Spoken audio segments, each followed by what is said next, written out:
ৰাজ্যৰ বিভিন্ন প্ৰান্তত বানে ভয়ংকৰ ৰূপ ধাৰণ কৰিছে। নাজিৰাত এই পৰ্যন্ত 18টা মৃতদেহ উদ্ধাৰ কৰা হৈছে।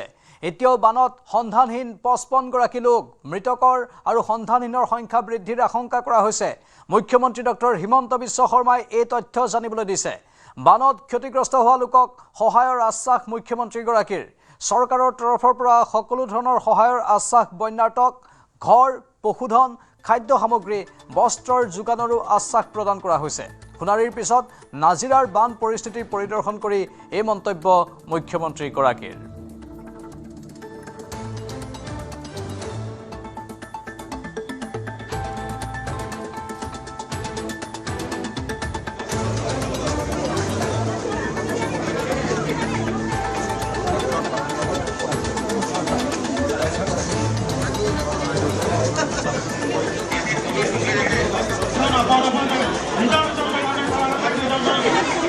নাজিৰাৰ ৰাইজক দুখৰ সময়ত মই লগ কৰিবৰ কাৰণে আহিছিলোঁ। ইয়াত পৰিৱেশ বহুতে বেয়া। বহুত জাগাত এতিয়ালৈকে যাব পৰা অৱস্থাত নাই। পলস পৰি ৰাস্তা ঘাট চব বন্ধ হৈ গৈছে। ঘৰ বাৰীবোৰ ভাঙি গৈছে। গৰু ছাগলীৰ যথেষ্ট মৃত্যু হৈছে আৰু যথেষ্ট মিচিং লোকো এতিয়ালৈকে আমি বিচাৰি পোৱা নাই। পৰিৱেশটো বহুতখিনি চিন্তাৰ বিষয়। মই আজি অকণমান বুজ ল'লোঁ আৰু যিমান পাৰোঁ চৰকাৰৰ পৰা ৰাইজক আমি সম্পূৰ্ণ সহায় আগবঢ়াম। ঘৰৰ পৰা 50জন লোক সন্ধানহীন হোৱা বুলি বিধায়ক মহোদয়ে জনাইছে। হয়তো সংখ্যাটো আৰু বেছিও হ'ব পাৰে। আৰু এতিয়ালৈকে আমাৰ কিমান মৃত্যু হ'ল নাজানো।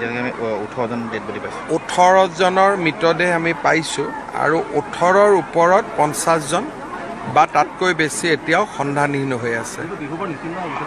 একেবাৰে বিহুবোৰতো অৱস্থাই নাই। প্ৰতিটো ঘৰে এফেক্ট হৈছে।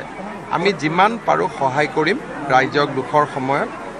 মই আমাৰ ৰাস্তা ঘাটৰ পৰা ঘৰ দুৱাৰ, গৰু ছাগলী যাক যেনেকৈ পাৰোঁ আমি সহায় কৰিম।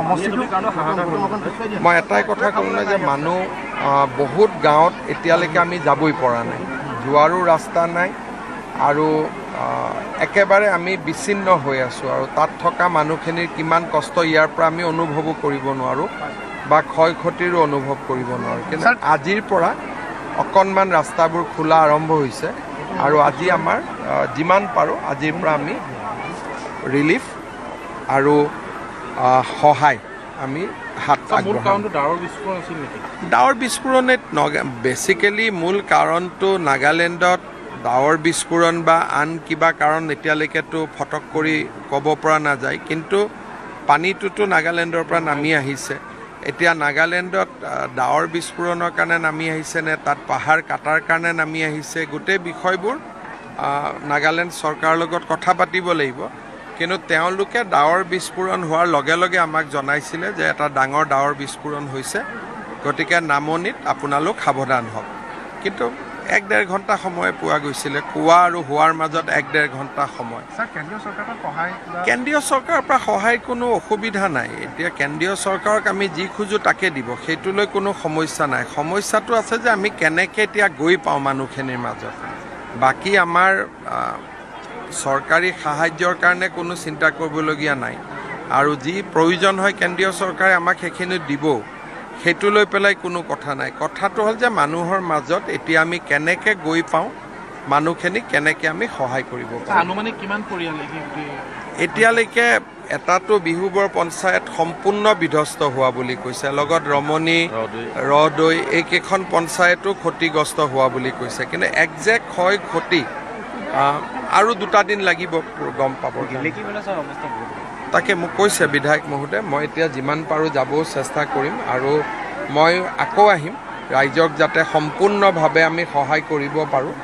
মই আহি থাকিম যেতিয়ালৈকে ৰাইজৰ দুখখিনি দূৰ নহয়। ইয়াত মানে চাওক, আপোনালোক সাংবাদিক, আপোনালোকতো বহুত জেগাত এতিয়ালৈকে যাব পৰা নাই। গতিকে এই সময়ত কোনোবাই কমেণ্ট এটা দিয়াটো সহজ, কিন্তু প্ৰাকৃতিক যিটো অৱস্থা হৈছে সেইটোতো আপোনালোক নিজেও সাক্ষী হৈ আছে। গতিকে কাবাক দোষ দিলে যদি ধৰক সমস্যাৰ সমাধান হয় বেলেগ কথা, আৰু কোনোবাই যদি গাফিলতি কৰিছে তাকো চোৱা যাব। কিন্তু আজি আটাইতকৈ ডাঙৰ সমস্যা হৈছে মানুহখিনিক সহায় কৰা। এতিয়ালৈকে 18টামান মৃতদেহ উদ্ধাৰ হৈছে আৰু বহুত এতিয়া আমি যিটো হিচাপ পাইছোঁ বহুত মিচিং হৈ আছে 55জন মিচিং হৈ আছে বুলি আমি গম পাইছোঁ কিন্তু আৰু বহুত মানুহে কৈ আছে একজেক্ট আমাক খবৰটো দিব পৰা নাই গতিকে সেইটো এতিয়ালৈ ক'ব পৰা নাযাব গতিকে সময় গৈ থাকিব আমি ডেড বডি পাই গৈ থাকিম গতিকে আমি মুখ্যমন্ত্ৰী মহোদয় আহি আজি গোটেই বিষয়টোৰ ওপৰত খুব সুন্দৰভাৱে আমাক ক'ত কেনেকৈ কি কৰিবলৈ কৈ গৈছে আৰু প্ৰশাসন আমি সকলো মিলি পৰৱৰ্তী পৰ্যায়ত সকলোখিনি কৰিবৰ কাৰণে চেষ্টা কৰিম সাহায্য বহুত জেগাত এতিয়াও আমি যাবই পৰা নাই ৰাস্তা এতিয়াও ব্লক হৈ আছে বহুত জেগাত আমি সোমাবই পৰা নাই গতিকে আজি আমি চেষ্টা কৰোঁ সোমাবলৈ বিহু সম্পূৰ্ণৰূপে বিধ্বস্ত হৈ গৈছে